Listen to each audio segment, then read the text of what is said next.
तो नमस्ते प्रणाम स्वागत बा रउआ सबके राइटर के.पी. राज के चैनल पर। और सब बताइए आप सब कैसन बानी। उम्मीद करते रउआ सभी बढ़िया होखब, अच्छा होखब। तो रउआ सबर खातिर लेके आ गए बिल्कुल दर्दनाक, बिल्कुल दर्द भरा बेटी के विदाई गीत। उम्मीद करते रउआ सबके बेहद पसंद आई।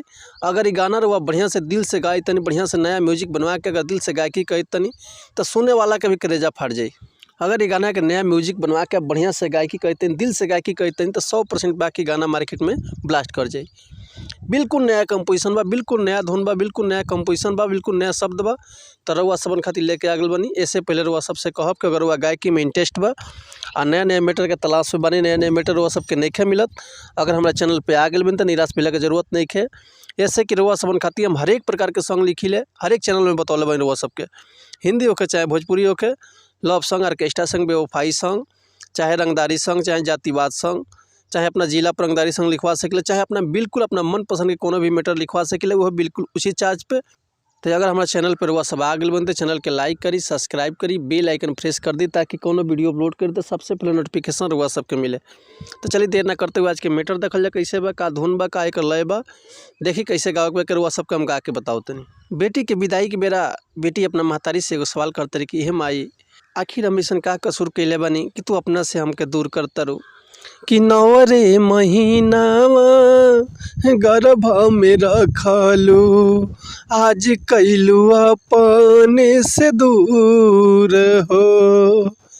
कि नवरे महीनावा गर्भ में रखलू, आज कैलू अपने से दूर हो। बेटिए कहे खाली होली पराई, कहली कैसन कसूर हो।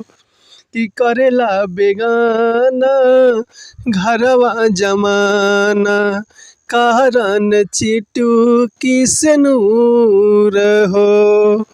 बेटिए कहे खाली होली पराई, कहली कैसन कसूर हो। तो उम्मीद करतनी मैटर रउआ सबके बेहद पसंद आयल है। अगर ये गाना के रउआ फुल लिखवाल चाहतनी तो डिस्क्रिप्शन में हमारा कॉन्टैक्ट नंबर बा, व्हाट्सअप नंबर बा, कॉल कर सकिले, व्हाट्सअप कर सकिले। रउआ के बिल्कुल उसी चार्ज पे फुल गाना मिल जाए। ऐसे पहले रउआ सबसे कहब कि अगर हमारे गाँव में कोनो मिस्टेक भइल होखे तो बेहद क्षमा चाहतनी। ऐसे कि हम गायक ना ही, रउआ सबन के खाली बता सकिले, समझा सकिले। ये रउआ ऊपर डिपेंड करता, रउआ जितना बढ़िया से सजा के गायब उतना बढ़िया से मार्केट में गाना राउर ब्लास्ट कर जाई।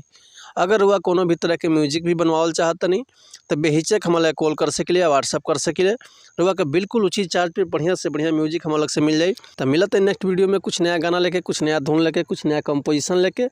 तब तक के लिए अनुमति चाहतनी। नमस्कार, प्रणाम, जय हिंद, जय भारत, जय भोजपुरी समाज, हर हर महादेव।